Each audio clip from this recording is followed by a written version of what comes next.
There's a note playing inside every song you have ever loved. You cannot hear it as a number, you hear it as a feeling, the warmth of a guitar, the ache in a voice, the particular quality of a piano in a room that makes you stop what you are doing. That feeling has a frequency, and in 1939, a committee of men in a conference room decided what that frequency would be. For everyone. Forever. They did not ask musicians, they did not ask composers, they did not ask the people who had been tuning instruments for 300 years. They set a number, wrote it into an international standard, and within a generation, every instrument built in the Western world was calibrated to it. The number is 440. It refers to the number of vibrations per second produced by the note A above middle C. It is now the universal reference point for all music. Every orchestra tunes to it, every piano is built around it, every digital recording is anchored to it. Before 1939, that number was different almost everywhere. To understand why that matters, you have to go back to a world where sound was local. Before standardization, pitch was not a fixed point. It was a living thing that varied by city, by decade, by instrument maker, by the temperature of the room. A violin built in Venice in 1700 was tuned to a different A than a violin built in Paris the same year. An organ in a German cathedral held a pitch that had accumulated over generations. Each repair, each new pipe, each tuning slightly higher or lower than the last. The A that Bach heard was not the A that Beethoven heard. The A that Beethoven heard was not the A that Brahms heard. Each composer wrote for the pitch world they inhabited, and that world was different from the one before and after. This was not chaos. It was ecology. Different pitches coexisted the way different languages coexist, each carrying its own logic, its own character, its own relationship to the bodies that produced and received it. Some of those pitches had names. The Baroque pitch used across much of Europe hovered around A equals 415, a semitone lower than modern standard. Some theorists called it the chamber pitch. It had a particular quality, rounder, darker, less urgent than what came after. When you hear a period instrument ensemble perform Bach today, they tune to 415, and the music sounds different. Not better or worse. Different in a way that is difficult to describe, but immediately felt. The classical pitch of the late 18th century drifted upward. By 1780, orchestras in Vienna were closer to A equals 422. By 1820, London orchestras were pushing toward A equals 433.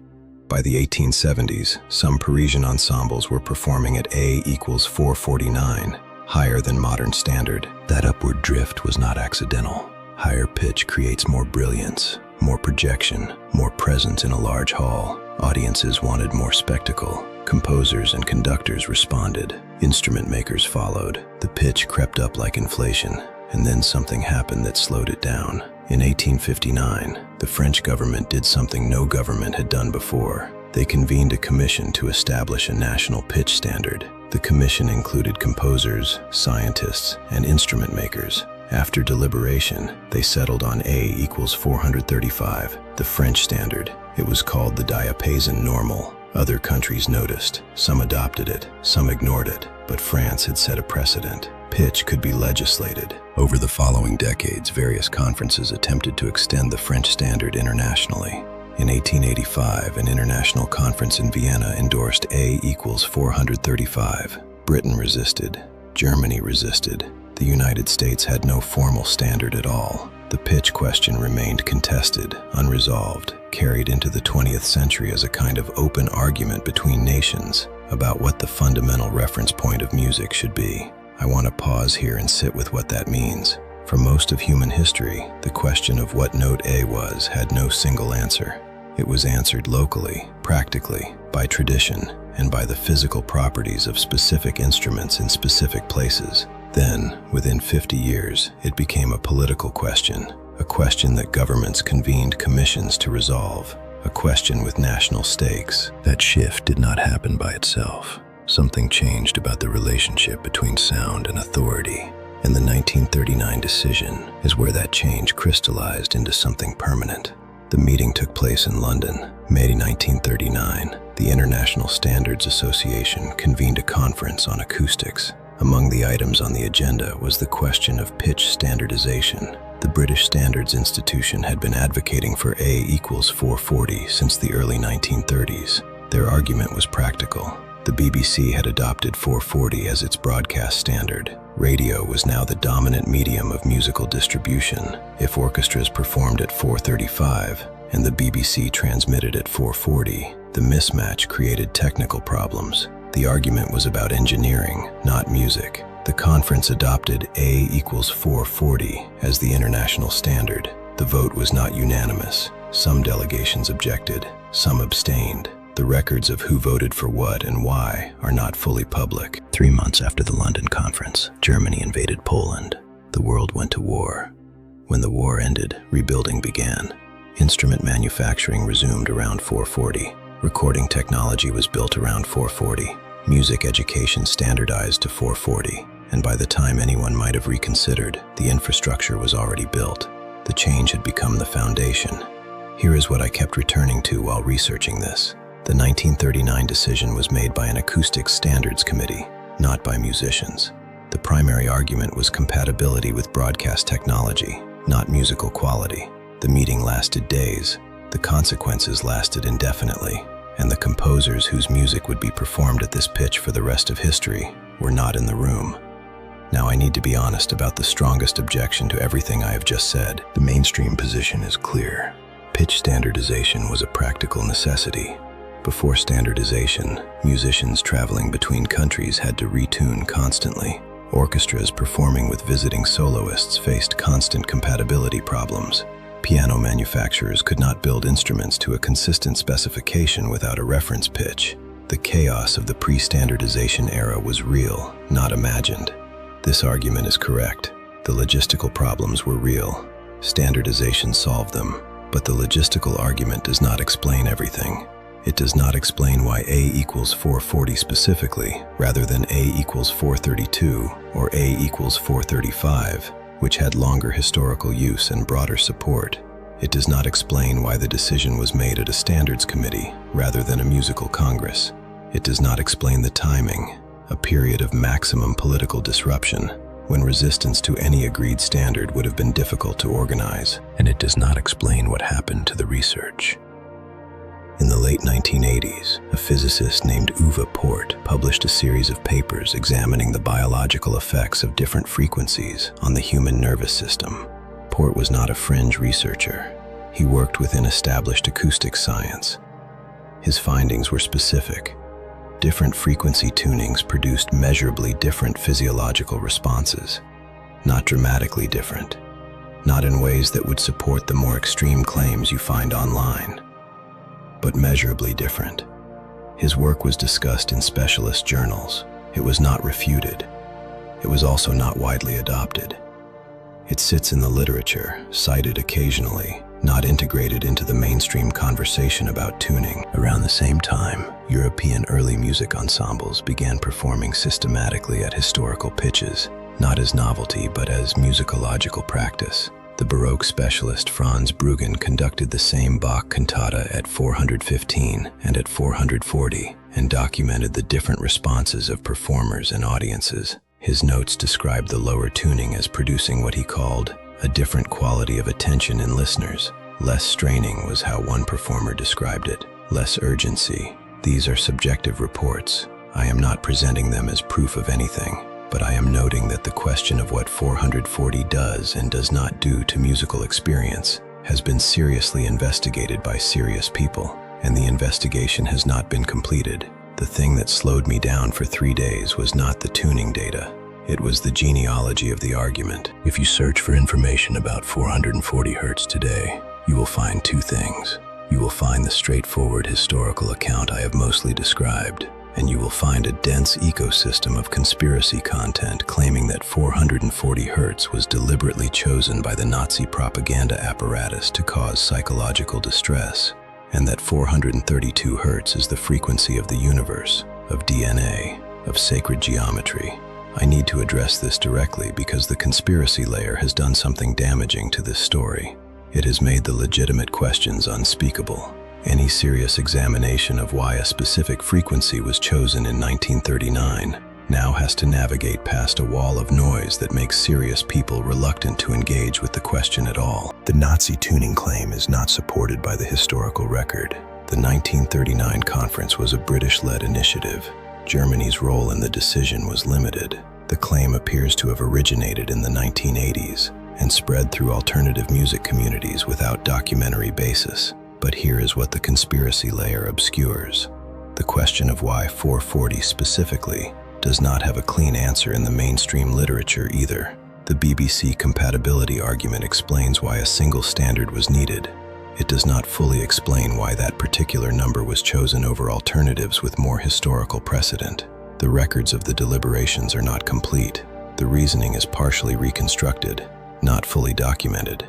There is a real question in the middle of the noise, and the noise has made it very difficult to ask. Think about what standardization actually means when you apply it to music. Before 1939, if you heard a piece of music performed in Venice and then heard it performed in Paris, you were hearing two different physical experiences. The same notes, different frequencies, different relationships between the sounds and your body. Music was local not just in the sense that different cities had different repertoires. It was local in the sense that the physical substance of sound was different depending on where you were. Standardization collapsed that. It made music portable in a new way. The same A in every city, on every recording, in every living room with a radio. That portability enabled the global music industry. It enabled the record. It enabled the broadcast. It enabled everything that came after. But portability is not the same as universality. The system that made music portable also made it uniform. And uniformity is a kind of loss, even when it is also a kind of gain. Your grandfather, if he grew up in rural Italy before the war, heard music at a pitch that no one has tuned to in 80 years. The instruments his community played were calibrated to a local standard that dissolved when standardization arrived. When those instruments wore out and were replaced, the replacements came tuned to 440. The old pitch exists now only in old instruments sitting in attics and museums, and in recordings made before the change, and in the memories of people who are no longer alive. In 1988, a German doctor named Peter Hübner released a series of recordings he called Medical Resonance Therapy music. The recordings were composed using frequencies derived from what Hübner called natural harmonic ratios. He claimed the compositions had measurable therapeutic effects. His work was used in several clinical settings in Germany and later in Russia. Some of the studies reported positive outcomes for specific conditions. The mainstream medical establishment largely ignored him. His work sits in a category that is neither accepted nor formally refuted, simply not integrated, simply not studied at the scale that would resolve the question. I am not telling you Hübner was right. I am telling you the question he was asking has not been seriously answered. There is a detail from the 1939 conference that I cannot get out of my mind.